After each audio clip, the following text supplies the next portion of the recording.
Recently, I posted a review for the first 2 episodes of Star Trek Starfleet Academy, and initially, I didn't really plan on reviewing additional episodes after that, but given the positive reception to that video, including people thanking me for watching this show so that they wouldn't have to, I decided that I'd watch Starfleet Academy Episode 3, genuinely hoping that perhaps it wouldn't be as disastrous as the previous episodes. Unfortunately, though, not only is Episode 3 not an improvement over Episodes 1 and 2, it somehow manages to be even worse, which makes it something of a challenge to review because, much like in a game of whack-a-mole, when you watch a scene and you want to point out that there's something wrong with it, so many other issues pop up within the same scene at the same time, just trying to critique this thing becomes rather exhausting. Still, in this video, we're going to go over the plot of Episode 3, if you can even call it that, and then I'll share my thoughts with you about it. And since I've once again suffered a great deal just to bring you this review, if you haven't yet subscribed to my channel and you have a few seconds, please do that now, as it would really support an independent reviewer like myself. Do it. The episode starts off with Random Douche recording an audio message for his parents where he promises that he's working harder than all the other cadets so that he can excel at the academy. We then see him wake up early to work out, but just as he walks into the hallway to do some kind of early morning routine, he bumps into TikTok Girl, who apparently wakes up even earlier than him to work out because she's the best. And Random Douche immediately realizes that she's better than him, so she walks away with a girl boss smirk. Next, we see the cadets of Starfleet Academy at the school gym alongside the War College cadets who are apparently taking a physical education class of their own at the same time. Now, right out the gate, this scene makes very little sense. While both of these colleges are here on the same campus, they don't appear to be taking the same class with the same instructor, so why are they here at the gym together at the same time? I mean, surely they could have scheduled their classes at 2 different times of day, like pretty much any other school since the beginning of time, right? Anyhow, the intolerable Lieutenant Commander Thought is the official gym teacher of the Starfleet Academy cadets, so she yells at them that they're out of shape, even though she herself seems both overweight and out of shape, especially for somebody in this role, but yeah, don't think about it. Meanwhile, the War College cadets are jealous because Caleb climbs a rope faster than them, but Caleb is too busy checking out the Betazoid girl from Episode 2, who's decided to enroll in the War College after the departure of her father and the Betazoid delegation. Thought then tells the students that they can sign up for Calica Tryouts, which is a laser tag type of team sport. But since both Random Douche and TikTok Girl both want to be the team captain, a rivalry starts heating up between them, but Hologram Girl is there to support her peeps, yo. I still don't know why this Hologram Girl even exists on this show. I understand that they wanted their own version of Data, but Data was an android that actually had a purpose on the ship. This girl serves no practical purpose here whatsoever, and I can't say that the actress does this character any favors either. While doing a bit of trash talk, TikTok Girl tells Random Douche that she's the best because her father is an admiral, and that's just how she was raised. And remember this detail, as it will be revisited in the dumbest way possible later in the episode. Caleb then tells the sensitive Klingon and Hologram Girl that he's not a team player, so he's not interested in signing up for team tryouts. And you know, rather than him saying that he's not a team player, I'm sure that any halfway decent writer could have more cleverly shown us that he's more of a lone wolf, but I guess that would be just too much to expect from the writers of this stupid show. Then it turns out that the War College cadets are still jealous that Caleb climbed the rope faster than them earlier, so they throw a ball in his face, which makes him mad because apparently he doesn't like balls in his face, or at least not in public. But as dumb as this scene sounds, perhaps in the hands of more skilled writers, this could have actually been a good setup for some real physical confrontation between Caleb and one of his War College competitors, maybe even a full-on manly brawl between multiple cadets. Instead, we get a more, flamboyant, you got served type of conversation, and all that's missing in this scene is for them to start doing a dance-off or something. And then Thought shows up to make sure that the conflict doesn't escalate, for now. Next, we see all the cadets share something of a co-ed locker room, and while I'm sure that the writers probably thought that this was a great way to show that women and men are equals, this scene accidentally achieves the exact opposite. I mean, look at the 2 male actors that were hired for these roles. You could tell that they're in good shape, and if the actors weren't working out at the gym regularly, they probably wouldn't have been cast on this show. On the other hand, we're supposed to believe that these female cadets are at the same fitness level as their male counterparts, but these actresses don't look like they've spent even 1 minute at the gym. And I know this is going to upset some people, but why is there a double standard when it comes to male casting versus female casting in Hollywood these days? For years, Star Trek was known for having very pleasant-looking actresses portraying its female characters. From Nichelle Nichols in the 60s, to Terry Farrell in the 90s, to Jolene Blalock in the 2000s, even the highly overrated J.J. Abrams, also known as the Hamburglar of Hollywood, understood that he needed some appealing women in his crappy Star Trek movies. And that's pretty much the only good thing that I've ever said about J.J. Abrams or his movies. But these days, all women have to be body positivity for some reason. Anyhow, while they're in the locker room, they randomly get transported into other areas of the ship, and it turns out that this transporting prank was all the doing of the War College students who wanted to embarrass Starfleet Academy, and then they appear on a screen telling them how much they enjoy doing it. After this, Random Douche declares war on them. Next, the insufferable Chancellor Holly Hunter is watching a proposed recruitment commercial for the Starfleet Academy that looks like a far inferior ripoff from the ads we see in the movie Starship Troopers. Of course, Holly Hunter is awkwardly rolling around on her couch, and of course she's also barefoot, again. Thought tries to tell her that they have a problem on their hands with the prank war in a scene that is both poorly written and, quite honestly, very poorly acted as well. These two awfully miscast ladies are supposed to be some top authority in this place, here to educate a new generation, but between their irritating voices and unconvincing line deliveries, it's really hard to get through this scene, and I dare say that at times it's even kind of hard to decipher the nonsense that they're saying, especially Holly Hunter, who seems to be mumbling or something. Anyhow, Lieutenant Thought suggests that Holly Hunter talk to the Chancellor of the War College, have him apologize for the behavior of his students, and nip this whole situation in the bud. Holly Hunter then tells Thought not to worry about it because this whole situation is just kiddie. And that's actually the term that she uses because as opposed to classic Star Trek, where the series made a point of not using curses, Starfleet Academy uses curses frequently, like in every scene, really cheapening the legacy of this entire franchise. But I digress. Holly Hunter then explains that she feels bad for these kids because they grew up in the burn, which is that catastrophic event that caused damage to the universe, so the kids need to be treated with kids' gloves and special care. But I think that's absolute nonsense. This is supposed to be a more military-style academy. Even if, let's say, these kids endured some difficulties in their childhoods, joining an academy like this is the exact establishment that should give them structure and discipline, not a pat on the back for acting like 2025 Gen Z weirdos. Holly Hunter then decides to go talk to her students who whine like a bunch of 5-year-olds. Random Douche and Caleb tell her that they need to hit back hard at the War College, so at this point, Holly Hunter presents to them a talking plant and hints that it could solve all of their problems, but they don't take her seriously. Holly Hunter then explains to the students that if they give the talking plants some growth accelerant, it'll cause them to grow rapidly at night, and then she leaves. TikTok Girl tells Caleb that she's enlisted him for Calica Tryouts without his knowledge, but then he tells her that he doesn't want to do it because he's not a team player. But when a character has to explain what his personality is in every scene that he's in, it means that you don't have real writers in your writing room. Anyhow, TikTok Girl explains to Caleb that she really needs him on the team if she's going to make team captain, but when he doesn't comply, she starts talking about Betazoid Girl, which annoys him, so then he agrees to join the team. And why would getting him annoyed cause him to join the team? Yeah, don't think about that. Lieutenant Commander Thought then explains the basic rules of Calica, which is that both teams have a mascot that protects a target, and each team has to laser tag the other team's target in a simulated battle setting. And she also tells them that only 8 people will end up being chosen for the official team. Then Tig Notaro shows up because we certainly needed more of her quirky brand of, humor? Hologram Girl is very frightened because the stakes are so high, which is why she acts like a dumb.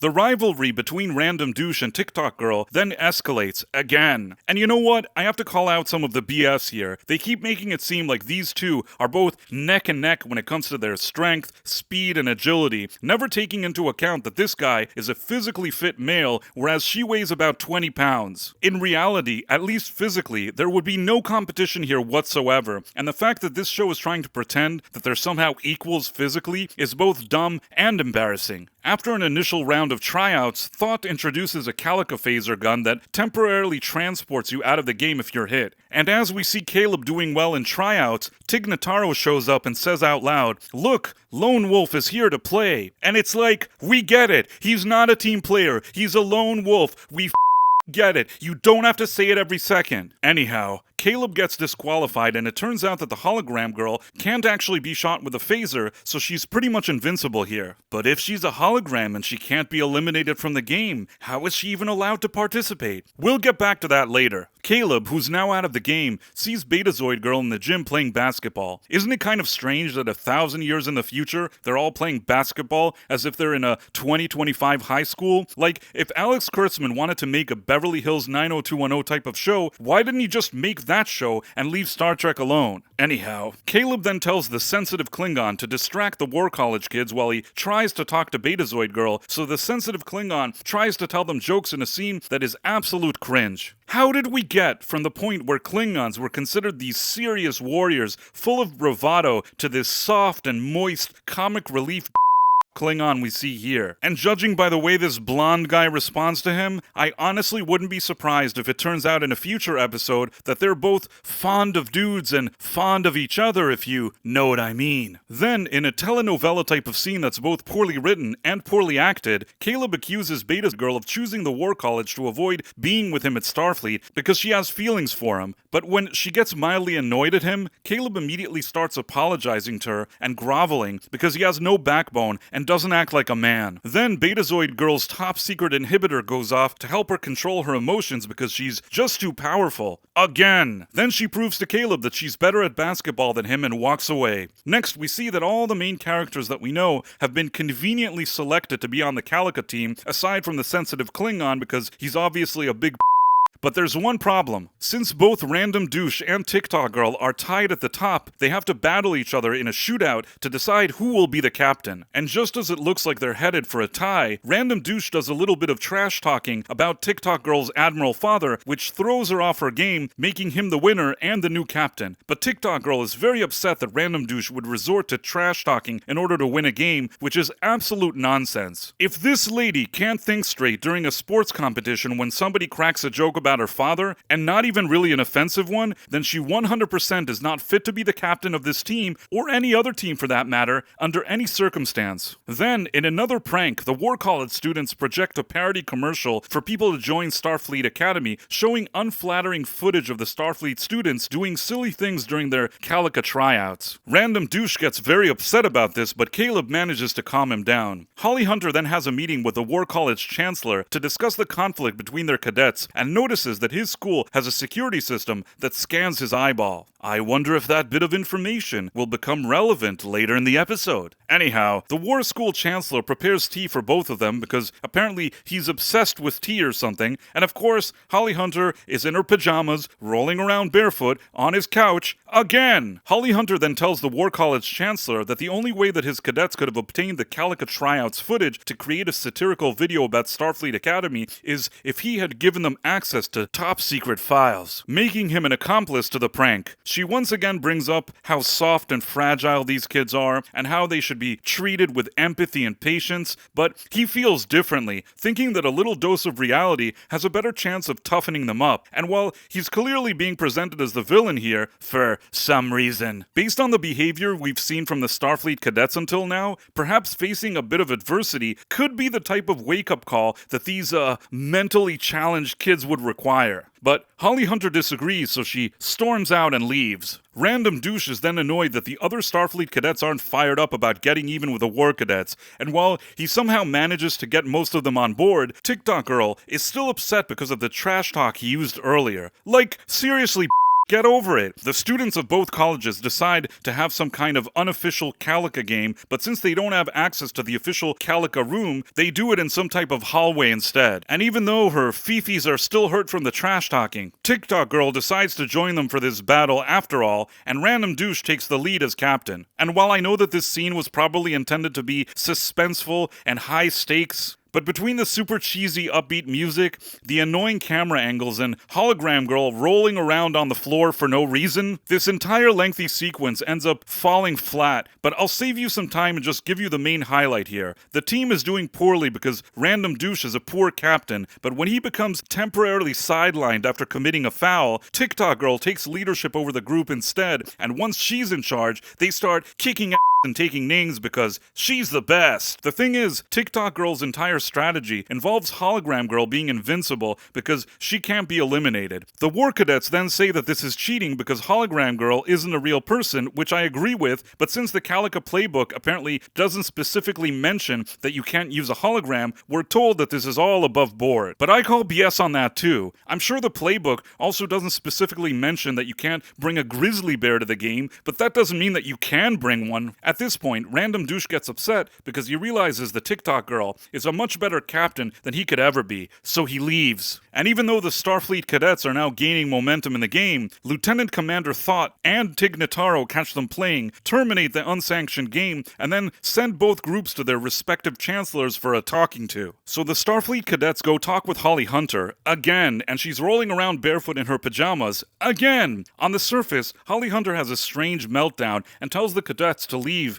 but very quickly, they figure out that she's secretly given them all the tips they need to outmaneuver the War College cadets. Then, Random Douche asks Tig Notaro if the ship's Wi-Fi is working properly, because he doesn't seem to be getting messages from his parents, but since there's nothing wrong with the Wi-Fi, Tig Notaro tells Random Douche that if his parents don't reply to his messages, then they're not really worth his time. But this is very odd to me. First of all, these aren't just insignificant people in his life, it's his parents, so he can't just pretend that they don't exist. Also, how does Tig Notaro know why they haven't responded to Random Douche? Theoretically, he could have perhaps offended them in a recent conversation, or even worse, maybe something has happened to them. Well, the answer to this becomes very clear in this very scene, and if I was a cynical man, which I am, I would say that the not-so-subtle message here is, forget about the traditional family unit. The only healthy relationship here is the one between the female Tig Notaro and the female Lieutenant Commander Thought, who are revealed to be a couple, and leave it to the mainstream media to jump on this narrative as well, labeling them as Star Trek's new power couple. The funny thing is, there are real lore issues with all of this even happening. You see, the Jem'Hadar species who were first introduced in Star Trek Deep Space Nine were created in a lab, not able to procreate, and exclusively male-gendered. So, how is it possible that Lieutenant Commander Thought is a half Jem'Hadar, half Klingon female in a relationship with a human woman? Yeah, don't think about it, because in Kurtzman's Trek, the needs of the messaging always outweighs the needs of the franchise for some reason.